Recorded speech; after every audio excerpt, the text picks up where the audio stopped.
Hello everyone, welcome to chemical bonding classes. In this video session we are going to learn about another very important concept, that is valence bond theory. VBT theory ಅಂತನೂ ಕೂಡ ಕರೀತೀವಿ ನಾವು. Here the question is why this valence bond theory exists. ಯಾಕೆ ಈ ಒಂದು valence bond theory ಬಂತು ಅಂತಂದ್ರೆ the reason is because of limitations of Lewis theory. Lewis theory ಇದು ಕೆಲವೊಂದು ಕಾನ್ಸೆಪ್ಟ್ ನ ಏನ್ ಎಕ್ಸ್ಪ್ಲೈನ್ ಮಾಡಕ್ಕಾಗಿಲ್ಲ, ಅದನ್ನ ಎಕ್ಸ್ಪ್ಲೈನ್ ಮಾಡಕ್ಕೆ ಬಂದಿದ್ದು ಈ ಒಂದು valence bond theory. What are the limitations ಅಂತಂದ್ರೆ, the first limitation of Lewis theory ಏನ್ ಹೇಳುತ್ತೆ ಅಂದ್ರೆ, ಲೀವಿಸ್ ಥಿಯರಿದು limitation according to Lewis theory, Lewis theory could not explain the formation of covalent bond. ಹೆಂಗ್ ಕೋವಲೆಂಟ್ ಬಾಂಡ್ ಫಾರ್ಮೇಶನ್ ಆಗುತ್ತೆ ಅನ್ನೋದ್ರ ಬಗ್ಗೆ detail ಆಗಿ ಎಕ್ಸ್ಪ್ಲೈನ್ ಮಾಡಲಿಲ್ಲ, ಅದನ್ನ ಎಕ್ಸ್ಪ್ಲೈನ್ ಮಾಡಕ್ ಬಂದಿದ್ದು valence bond theory. And also the Lewis theory could not explain why certain molecule is having different bond dissociation energy and different bond length. ನಮಗೆ ಗೊತ್ತಿದೆ ಒಂದೊಂದು ಮಾಲಿಕ್ಯೂಲ್ಗೂ ಕೂಡ ಒಂದೊಂದು ಬಾಂಡ್ ಸ್ಟ್ರೆಂತ್ ಇರುತ್ತೆ, ಬಾಂಡ್ ಎನರ್ಜಿ ಇರುತ್ತೆ, ಬಾಂಡ್ ಎಂಥಾಲ್ಪಿ ಇರುತ್ತೆ.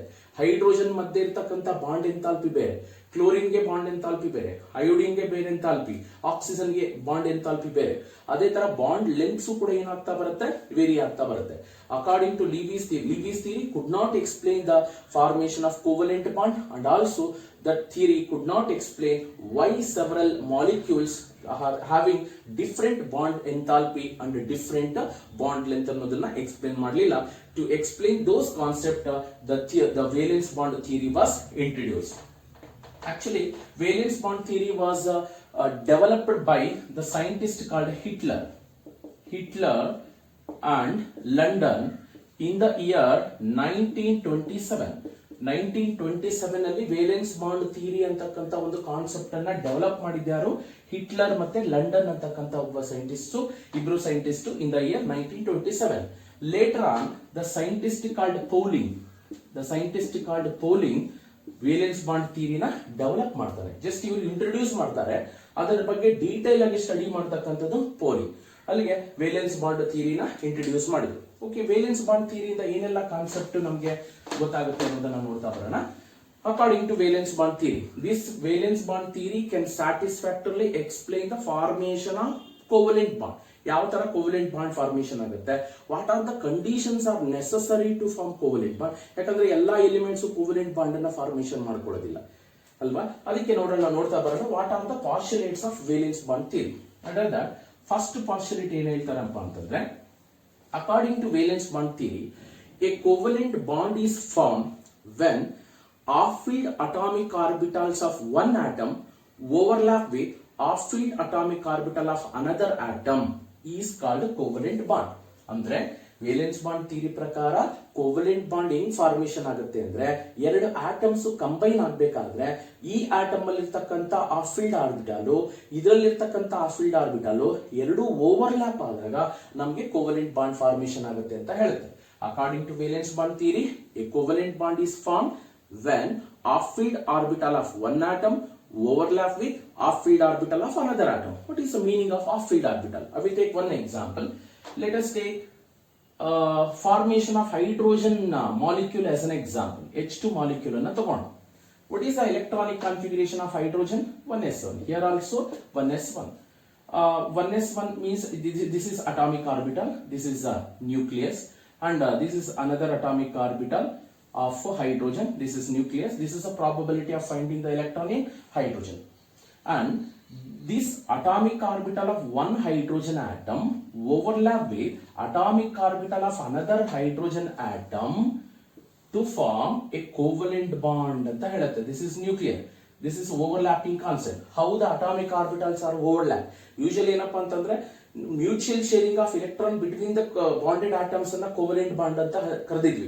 ಬಟ್ ಆಕ್ಚುಲಿ ಅದು mutual share ಯಾವ ತರ ಆಗುತ್ತೆ ಅನ್ನೋದನ್ನ ವೇಲೆನ್ಸ್ ಬಾಂಡ್ ಥಿಯರಿ ಡೀಟೇಲ್ ಆಗಿ ಹೇಳ್ತಾ ಬರುತ್ತೆ. ಈಗ according to valence bond theory, covalent bond, ಈಗ ಹೈಡ್ರೋಜನ್ ಮಧ್ಯೆ ಇರ್ತಕ್ಕಂಥ ಬಾಂಡ್ ಯಾವುದು, covalent bond. A covalent bond is force of attraction ಅಲ್ವಾ. A covalent bond is formed by between two atoms. ಯಾವಾಗ, when off field. ಯಾಕೆ ನಾನು ಆಫ್ ಫೀಲ್ಡ್ ಅಂತ ಹೇಳ್ತಾ ಇದ್ದೀನಿ, s orbital containing one electron. Here also s orbital containing one electron. when half-filled orbital of one atom combines with half-filled orbital of another atom to form covalent bond. ಇನ್ನೊಂದು condition ಇದೆ, ಏನಪ್ಪಾ ಅಂದ್ರೆ ಈ ಎರಡು half-filled orbitals combine ಆಗಬೇಕಾದ್ರೆ the spin of the electron must be opposite. The spinning of electron while overlapping the two atomic orbitals, the spinning motion of electron on either atom must be opposite. ಈ ಒಂದು atomic orbital ಅಲ್ಲಿ electron spin clock wise direction spin ಆಗ್ತಾ ಇದ್ರೆ, ಪಕ್ಕದ hydrogen atom ಅಲ್ಲಿ ಇರ್ತಕ್ಕಂಥ electron spin aunty clock wise direction ಅಲ್ಲಿ spin ಆಗ್ತಾ ಬರಬೇಕು. Hence after overlapping of two atomic orbitals the bond form is called covalent bond. ಅದನ್ನ ಹೇಳಿದ್ದು ವೇಲೆನ್ಸ್ ಬಾಂಡ್ ಥಿಯರಿ ಪ್ರಕಾರ. A covalent bond is formed by between two atoms when half-filled orbital combines with one half-filled orbital of one atom overlap with half-filled orbital of another atom to form covalent bond. The second postulate is greater the overlapping between the half-filled orbital, stronger the bond formed ಅಂತ ಹೇಳ್ತಾನೆ. ಅಂದ್ರೆ ಯಾವ atomic orbitals overlapping strong ಇರುತ್ತೋ that bond form ಈ said to be strong bond. Bond enthalpy ಜಾಸ್ತಿ ಇರುತ್ತೆ. ಇದನ್ನ Lewis theory explain ಮಾಡಲಿಲ್ಲ. According to valence bond theory the second postulate is greater the overlapping between the half-filled orbital, stronger the bond form. ಹಾಗಾದ್ರೆ ಯಾವ atomic orbitals overlap strong ಇರುತ್ತೆ ಅನ್ನೋದನ್ನ ಮುಂದೆ ನೋಡೋಣ. ಅರ್ಥ ಆಯ್ತಾ? Greater the overlapping between the half-filled orbital, greater ಅಥವಾ higher will be the stability of the bond ಅಥವಾ stronger in the bond form. Next third postulate ಏನ್ ಹೇಳ್ತಾನೆ? C the overlapping of atomic orbital along the axis form strong bond if the overlapping of atomic orbital by side way form weak bond. ಅಂದ್ರೆ ಎರಡು ತರ overlapping ಆಗೋ chances ಇದೆ atomic orbital. ಈಗ ನೋಡಿ, along the axis ಏನಾದ್ರೂ overlap ಆಯ್ತು ಅಂದ್ರೆ the bond form is said to be strong bond. ಕೆಲವೊಂದ್ಸರಿ ಏನಾಗುತ್ತೆ, atomic orbital side way overlap ಆಗುತ್ತೆ. ಅದನ್ನೇ ನಾವು ಲ್ಯಾಟ್ರಲ್ ಓವರ್ಲ್ಯಾಪಿಂಗ್ ಅಂತ ಕರಿತೀವಿ. If the atomic orbital overlap by side way the bond form is weak. If the atomic orbital overlap on along the axis or head on overlapping ಅಂತ ಕರಿತೀವಿ. Head to head overlap ಅಥವಾ end to end overlap ಅಥವಾ along the axis ಏನಾದರೂ orbitals overlap ಆಗಿದೆ ಅಂದ್ರೆ that bond form is known as strong bond ಅಂತಾನೆ ಹೇಳಿ, usually strong bond. And the last and the next postulate ಏನ್ ಹೇಳ್ತಾನಪ್ಪ ಅಂತಂದ್ರೆ, during the formation of the molecule energy decreases ಅಲ್ವಾ. ಯಾವುದೇ ಒಂದು ಆಟಮ್ಸ್ಗೂ ಮಾಲಿಕ್ಯೂಲ್ಗೆ ಕಂಪೇರ್ ಮಾಡಿದಾಗ ಆಟಮ್ಸ್ ಅಲ್ಲಿ ಎನರ್ಜಿ ಜಾಸ್ತಿ ಇರುತ್ತೆ, ಮಾಲಿಕ್ಯೂಲ್ಸ್ ಅಲ್ಲಿ ಎನರ್ಜಿ ಕಡಿಮೆ ಇರುತ್ತೆ. ಅದನ್ನ ಯಾಕೆ ಮಾಲಿಕ್ಯೂಲ್ ಅಲ್ಲಿ ಎನರ್ಜಿ ಕಡಿಮೆ ಆಗುತ್ತೆ ಅನ್ನೋದನ್ನ ನೋಡೋಣ. During the formation of molecule energy decreases and the molecule become more stable ಅನ್ನೋದನ್ನು ಕೂಡ valence bond theory reason explain ಮಾಡುತ್ತೆ.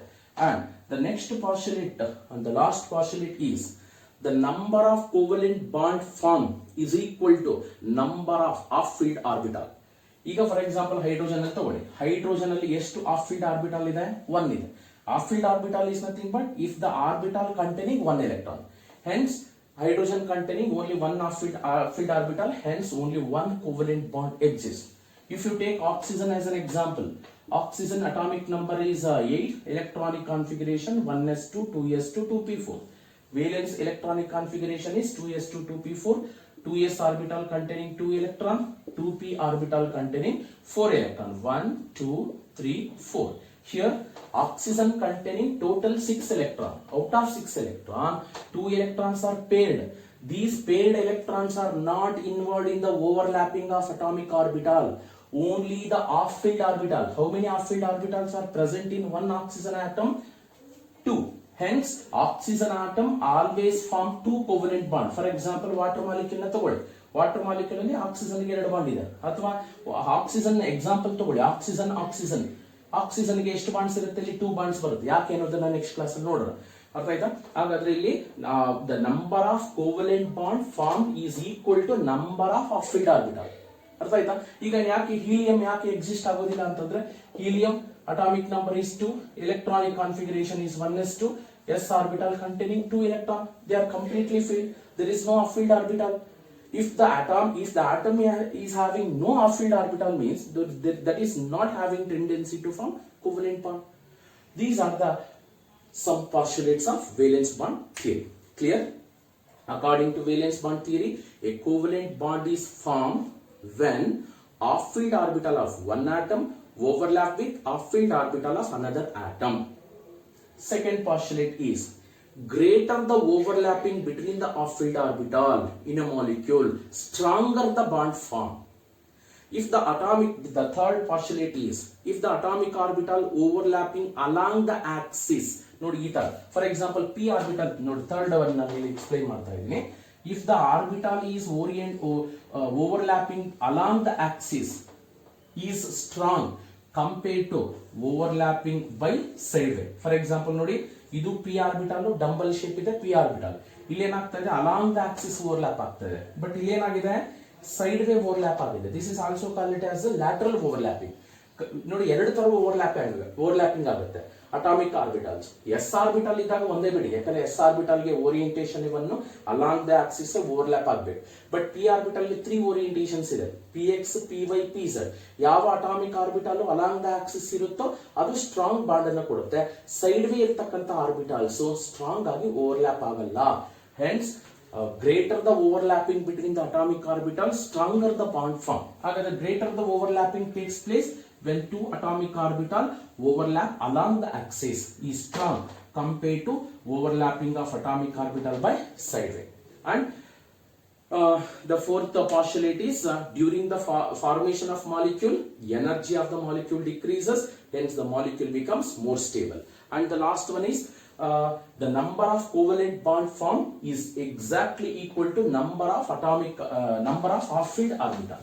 If you take nitrogen as an example, nitrogen, let us see how many bonds can form by nitrogen with electronic configuration 1s2, 2s2, 2p3. Number of valence electrons are 5.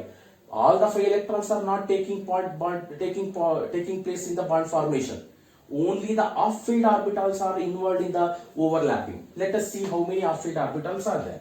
S orbital containing 2 electrons with opposite spin. P orbital containing 3 electrons. Here one, here one, here one. And nitrogen can form how many covalent bonds? Definitely 3. The reason is due to the presence of 3 half-filled orbitals. Clear? Number of covalent bond form is equal to number of half-filled orbitals. Hence, nitrogen can form 3 covalent bonds. For example, if you take ammonia as an example, in ammonia, nitrogen containing how many bonds? 3 bonds. If you take a nitrogen molecule, in between 2 nitrogen, number of bonds can exist are 3. If you take hydrogen, why only 1 bond exists means hydrogen containing only 1 half-filled orbital. Why oxygen, in between oxygen, 2 bonds can exist? The reason is oxygen containing 2 half-filled orbitals. Okay. In order to understand VPT theory, let us consider one example. Consider 2 hydrogen atoms approaching with each other. 2 hydrogen atoms ದೂರ ಇದೆ. ಈಗ ಈ approach ಆದಾಗ general ಆಗಿ molecule energy ಯಾಕೆ decrease ಆಗುತ್ತೆ ಅನ್ನೋದು ನೋಡಿ. Okay, I will take one atom that is hydrogen atom. This is hydrogen atom with the electron. This is another hydrogen atom with the electron. Half-filled orbital, half-filled orbital. This is one hydrogen atom, for example, say Ha. This is another hydrogen atom, say Hb. When 2 atoms approaches each other, there are 2 types of interactions may occur. ಯಾವುದೇ ಒಂದು 2 atoms ಹತ್ರ ಬರಷ್ಟೊಳಗಡೆ ನಾವು 2 ತರ interactions ಅನ್ನ observe ಮಾಡಬಹುದು. ಒಂದು attractive force, ಇನ್ನೊಂದು repulsive force. ಈಗ ಫಸ್ಟ್ ಅಟ್ರಾಕ್ಟಿವ್ ಫೋರ್ಸ್ ಯಾರ ಮಧ್ಯೆ ಇರುತ್ತೆ ಅಂತ ನೋಡೋಣ. ಫಾರ್ ಎಕ್ಸಾಂಪಲ್, ಈಗ ಎಲೆಕ್ಟ್ರಾನ್ ಕ್ಲೌಡ್ ಇಲ್ಲಿ ಬರೆದಿದ್ದೀನಿ, ಇದ್ರದ್ದು ಎಲೆಕ್ಟ್ರಾನ್ ಕ್ಲೌಡ್ ಇ ಅಂತ ಬರೆದಿದ್ದೀನಿ. This is nuclear. Here 2 types of attractions can develop. One is attractive force and another one is repulsive force. Attractive force ಯಾರ ಮಧ್ಯೆ ಬರುತ್ತೆ? Attractive force may be developed between the nucleus of an atom and electrons of the same atom. ಈ hydrogen atom ಅಲ್ಲಿ ಇರತಕ್ಕಂತ ನ್ಯೂಕ್ಲಿಯಸ್ಗೂ ಅದರಲ್ಲಿರುವ ಎಲೆಕ್ಟ್ರಾನ್ಸ್ಗೂ attractive force ಇರುತ್ತೆ. ಅದೇ ತರ ಈ ಹೈಡ್ರೋಜನ್ ಆಟಮ್ ಅಲ್ಲಿರೋ ನ್ಯೂಕ್ಲಿಯಸ್ಗೂ ಅದರಲ್ಲಿ ಇರತಕ್ಕಂತ ಎಲೆಕ್ಟ್ರಾನ್ಸ್ಗೂ ಅಟ್ರಾಕ್ಟಿವ್ ಫೋರ್ಸ್ ಇರುತ್ತೆ. ಕರೆಕ್ಟ್ ಅಲ್ವಾ? When 2 hydrogen atoms are close to each other, when 2 hydrogen atoms approaches each other, ಆಗ ಏನಾಗುತ್ತಪ್ಪ ಅಂದ್ರೆ again attractive force. ನೋಡಿ, ಇವರಿಬ್ಬರ ಮಧ್ಯೆ ಅಟ್ರಾಕ್ಟಿವ್ ಫೋರ್ಸ್, ಈಗ ಇವರಿಬ್ಬರ ಮಧ್ಯೆ ಈಗ ನೋಡಿ ಈ ಎರಡು ಹೈಡ್ರೋಜನ್ ಆಟಮ್ಸ್ ತುಂಬಾ ಹತ್ರ ಬಂದು ಅಪ್ರೋಚ್ ಮಾಡ್ತಾ ಇದೆ, ಹತ್ರ ಬಂದು ಕಂಬೈನ್ ಆಗ್ತಾ ಇದೆ ಅನ್ನೋವಾಗ ಏನಾಗುತ್ತೆ, ರಿಪಲ್ಸಿವ್ ಫೋರ್ಸ್ ಕೂಡ ಎಕ್ಸಿಸ್ಟ್ ಆಗುತ್ತೆ. ಹೆಂಗ್ ರಿಪಲ್ಸಿವ್ ಫೋರ್ಸ್ ಬರುತ್ತೆ ನೋಡಿ, electron cloud of first hydrogen atom May ripple with electron cloud of another hydrogen atom. ನೋಡಿ ಇದರದ್ದು ಎಲೆಕ್ಟ್ರಾನ್ ಕ್ಲೌಡ್ ಇಲ್ಲೇನಾಗುತ್ತೆ, ಇದರದ್ದು ಎಲೆಕ್ಟ್ರಾನ್ ಕ್ಲೌಡ್ ತಗೊಂಡಾಗ ಇಬ್ಬರದು ಕೂಡ ಏನಾಗುತ್ತೆ, ಇದು ಒಂದ್ ನಿಮಿಷ, ಎಲೆಕ್ಟ್ರಾನ್ ಕ್ಲೌಡ್ ರಿಪಲ್ಷನ್ ಅಲ್ವಾ, ಆ ರಿಪಲ್ಷನ್ ಅನ್ನ ಈ ತರ ಬರೀ. C, this is repulsion. Electron cloud of one hydrogen atom and electron cloud of another hydrogen atom will always repel with each other, because we know that like charges always repel with each other. Electron charge is negative, here also charge of electron is negative, and here also suppose electron cloud ide andre illi kuda electrons irtavalla, because atomic orbital is nothing but the probability of finding the electron is maximum around the nucleus. ಎಲ್ಲ ಕಡೆ ಓಡಾಡ್ತಾ ಇರುತ್ತೆ. ಹಾಗಾದ್ರೆ ಇಲ್ಲಿ ಕೂಡ electron ಏನಾಗುತ್ತೆ, ಇಲ್ಲಿ ಕೂಡ ರಿಪಲ್ಷನ್ ಆಗುತ್ತೆ. And one more type of repulsion may takes place. That is, the repulsion takes place between the nucleus of one atom to the nucleus of another atom. This is also one type of repulsion only. Then what type of attractive forces can develop when two hydrogen atoms or when any two atoms approaches each other? Andre the force of attraction developed between the nucleus of one atom to the electron cloud of another atom. ನೋಡಿ ಇದರದು ಮತ್ತೆ ಇಲ್ಲಿದ್ದು ಮತ್ತೆ ಇಲ್ಲೇನಾಗುತ್ತೆ, attractive force develop ಆಗುತ್ತೆ. Here repulsive force, this is also repulsive force, this is also repulsive force. Here a new interactions may develop between the nucleus of first atom to the electron cloud of another atom, because the distance between the two atoms is very close. Overlap ಆಗಬೇಕಾದ್ರೆ ಏನಾಗುತ್ತೆ, 100% ಏನಾಗುತ್ತೆ, attraction ಇರುತ್ತೆ. Similarly ನೋಡಿ ಈ nucleus ಏನಿದೆ, ಈ nucleus ಮತ್ತೆ ಅದರ ಪಕ್ಕದಲ್ಲಿ ಇರತಕ್ಕಂತ ಎಲೆಕ್ಟ್ರಾನ್ ಕ್ಲೌಡ್ ಏನಿದೆ, for example if you say here the attractive force can exist between the nucleus of this atom and electron cloud of adjacent atom. ಇವೆರಡರ ಮಧ್ಯೆನೂ ಕೂಡ ಏನಾಗಬಹುದು, attraction develop ಆಗಬಹುದು. Here also attraction. Hence, when two atoms approaches each other at very close distance, two types of interactions are possible. What are those two types of interactions? The repulsive forces as well as attractive forces. Repulsive forces exist between the nucleus as well as between the electrons of adjacent atom, and the attractive forces may exist between nucleus of one atom to the electron cloud of adjacent atom. Here also the nucleus of one atom to the electron cloud of adjacent atom. ಇವರಿಬ್ಬರ ಮಧ್ಯೆ ಏನಾಗಬಹುದು, ಒಂದು attractive force develop ಆಗಬಹುದು. Suppose ಈಗ overlap ಆಯ್ತು ಅಂತ ಇಟ್ಕೊಳ್ಳಿ. For example, this is atomic orbital of one hydrogen, this is another atomic orbital of we'll take a plus here, this is considered as nucleus, this is electron cloud, this is hydrogen atom, this is hydrogen atom. When two hydrogen atoms are apart from each other, in that case only the attractive forces will be there. Nucleus is attracted by electron, this nucleus is attracted by electron. Whenever the two hydrogen atom is going to overlap, is going to approaches with each other, two types of forces will exert attractive as well as repulsion. ಏನಾಗುತ್ತೆ ಅವಾಗ, hydrogen atom overlap with one hydrogen atom. ನೋಡಿ ಇಲ್ಲೊಂದು hydrogen atom ಇದೆ, ಇಲ್ಲೊಂದು hydrogen atom ಏನಾಯ್ತು, ಈಗ overlap ಆಗಿದೆ. Overlap ಆಗಿದ ತಕ್ಷಣ ಏನಾಗುತ್ತೆ, ಎನರ್ಜಿ ರಿಲೀಸ್ ಆಗುತ್ತೆ ಅಂತ ಹೇಳಿದೆ ನಾನು. In the case of molecule energy release. ಯಾಕೆ ಎನರ್ಜಿ ರಿಲೀಸ್ ಆಗುತ್ತೆ ಅಂದ್ರೆ, in the case of hydrogen molecule the repulsive force between nucleus is less. Nucleus ಮತ್ತೆ ಏನಾಗುತ್ತೆ, ಇಲ್ಲಿ ಕಡಿಮೆ ಆಗುತ್ತೆ.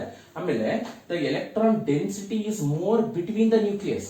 ನೋಡಿ ನ್ಯೂಕ್ಲಿಯಸ್ ಮಧ್ಯೆ ತುಂಬಾ ಹತ್ರ ಬರೋಷ್ಟೊಳಗಡೆ ಏನಾಗುತ್ತಪ್ಪ ಅಂದ್ರೆ, ಈ ನ್ಯೂಕ್ಲಿಯಸ್ ಮಧ್ಯೆ ಎಲೆಕ್ಟ್ರಾನ್ ಕ್ಲೌಡ್ ಬಂದ್ಬಿಡ್ತಲ್ಲ. ಎಲೆಕ್ಟ್ರಾನ್ ಕ್ಲೌಡ್ ಬರೋಷ್ಟೊಳಗಡೆ ಏನಾಯ್ತು, ಅಲ್ಲಿ ಆ ಒಂದು ಎಲೆಕ್ಟ್ರಾನ್ ಆರ್ಬಿಟಾಲ್ಸ್, ಅಟಾಮಿಕ್ ಆರ್ಬಿಟಾಲ್ಸ್ ಓವರ್ಲ್ಯಾಪ್ ಆಗುತ್ತೆ. ಅಟ್ ದಟ್ ಕೇಸ್ ನೆನ್ಪಿಟ್ಕೊಳ್ಳಿ, during the formation of bond, ಇನ್ನೇನ್ ಬಾಂಡ್ ಫಾರ್ಮೇಶನ್ ಆಗ್ತಿದೆ ಅನ್ನುವಾಗ force of attraction is equal to force of repulsion. ಏನಾಗುತ್ತೆ, ಅಟ್ರಾಕ್ಟಿವ್ ಫೋರ್ಸಸ್ ಮತ್ತೆ ರಿಪಲ್ಸಿವ್ ಫೋರ್ಸಸ್ ಆಲ್ಮೋಸ್ಟ್ ಈಕ್ವಲ್ ಆಗುತ್ತಲ್ಲ, ಆಗ ಏನಾಗುತ್ತೆ, ಬಾಂಡ್ ಫಾರ್ಮೇಶನ್ ಆಗುತ್ತೆ. Force of attractions is equal to force of repulsion ಇದ್ದಾಗ ಏನಾಗುತ್ತೆ, ಮಾಲಿಕ್ಯೂಲ್ ಏನಾಗುತ್ತೆ, ಎನರ್ಜಿನ ರಿಲೀಸ್ ಮಾಡುತ್ತೆ. ಎನರ್ಜಿ ರಿಲೀಸ್ ಮಾಡಿದ ತಕ್ಷಣ ಏನಾಗುತ್ತೆ, ಮಾಲಿಕ್ಯೂಲ್ಗೆ ಸ್ಟೆಬಿಲಿಟಿ ಜಾಸ್ತಿ ಆಗುತ್ತೆ. Okay, this is about the overlapping concept and why molecules will release energy and why molecule during the formation of molecule, why molecule will having more stable ಅನ್ನೋದನ್ನ ನಾವು ಅರ್ಥ ಮಾಡ್ಕೊಂಡ್ವಿ. ಈಗ ನೆಕ್ಸ್ಟ್ ನೋಡೋಣ, in order to form covalent bond what are the conditions are necessary. ಈ ಒಂದು covalent bond formation ಆಗಬೇಕಾದ್ರೆ ಏನು ಕಂಡೀಷನ್ಸ್ ಬೇಕು ಅಂತ. Okay, first condition, the combining atomic orbital should have half-filled orbital. ಎರಡು ಆಟಮ್ಸ್ ಓವರ್ಲ್ಯಾಪ್ ಆಗಬೇಕಾದ್ರೆ ಫಸ್ಟ್ ಕಂಡೀಷನ್ ಗೊತ್ತಿದೆ, ಎರಡಕ್ಕೂ ಏನಾಗಿರಬೇಕು, half-filled orbital ಇರಬೇಕು. Second one, the half-filled orbital must possess opposite spin. ಈ ಹೈಡ್ರೋಜನ್ ಅಲ್ಲಿ, ಈ ಒಂದು ಆಟಮ್ ಅಲ್ಲಿ ಎಲೆಕ್ಟ್ರಾನ್ ಸ್ಪಿನ್ ಕ್ಲಾಕ್ ವೈಸ್ ಇದ್ರೆ ಅದು ಓವರ್ಲ್ಯಾಪ್ ಆಗ್ತಕ್ಕಂತ ಪಕ್ಕದ ಆಟಮ್ದು ಕೂಡ ಏನಾಗಬೇಕು, spin aunty clock wise direction ಇರಬೇಕು. ಇದರದ್ದು ಕ್ಲಾಕ್ ವೈಸ್ ಇದ್ರೆ ಪಕ್ಕದ ಆಟಮ್ದು ಆಂಟಿ ಕ್ಲಾಕ್ ವೈಸ್ ಡೈರೆಕ್ಷನ್ ಇರಬೇಕು. ಅರ್ಥ ಆಯ್ತಾ?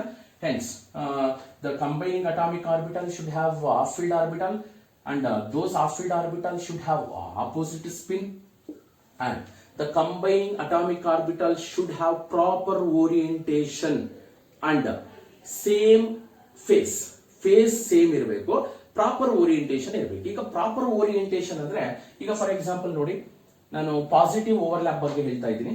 ಈಗ ಫಾರ್ ಎಕ್ಸಾಂಪಲ್ ಇದು ಪಿ ಆರ್ಬಿಟಾಲ್ದು positive wave front of another p orbital ಜೊತೆನೆ ಕಂಬೈನ್ ಆದ್ರೆ ಪ್ಲಸ್ ಮೈನಸ್.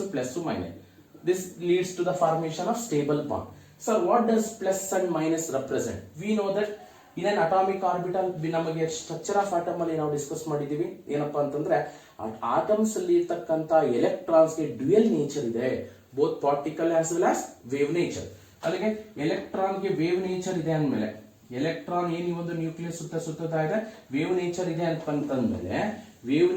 ಅಂತಂದ್ಮೇಲೆ ಅದಕ್ಕೆ positive negative wave front negative wave front ಇರುತ್ತಾ?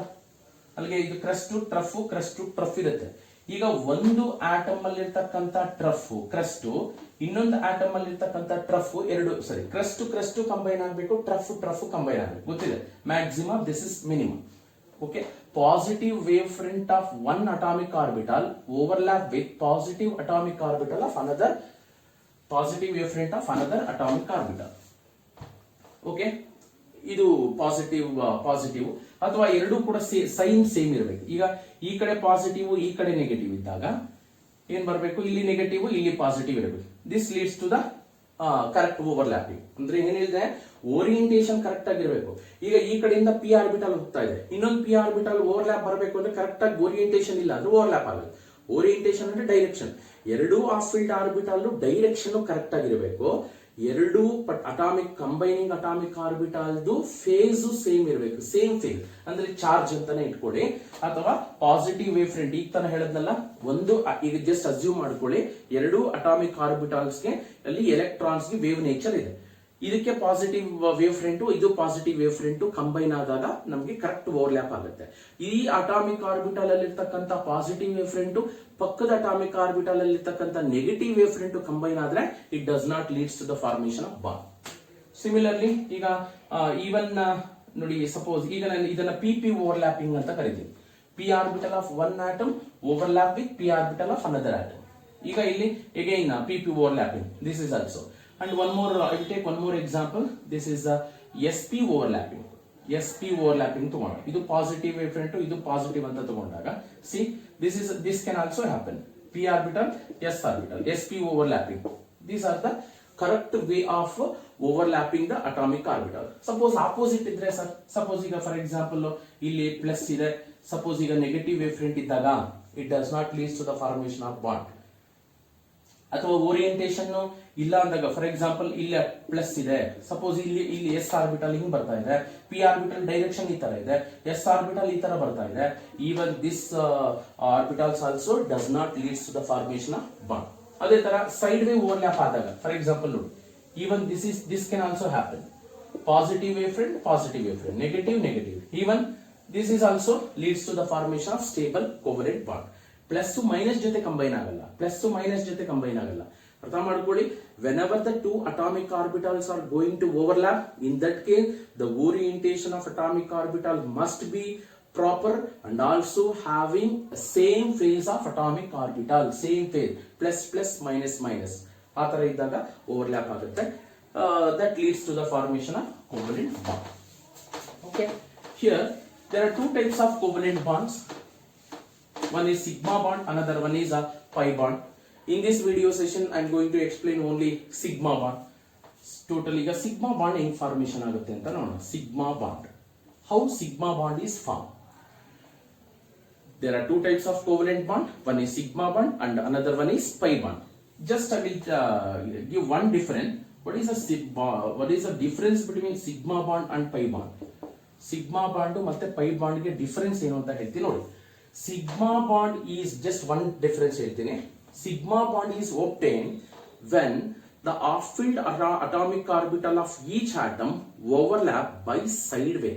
Sigma bond is nothing but a covalent bond is formed when half-filled atomic orbital of one atom overlap with half-filled atomic orbital of another atom along the axis, ಅಥವಾ head on overlapping ಅಥವಾ end to end overlap ಆದಾಗ formation ಆಗ್ತಕ್ಕಂಥ bond ಅನ್ನ ನಾವು sigma bond ಅಂತ ಕರಿತೀವಿ.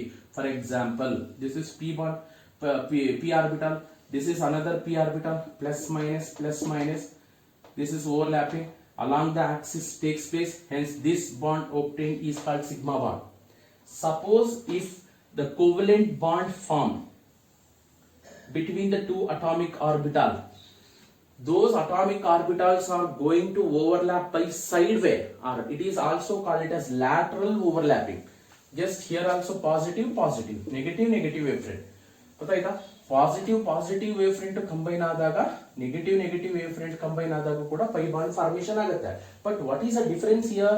Sigma bond is formed by overlapping along the axis, but pi bond is formed by overlapping by sideway, or it is also called it as lateral overlapping.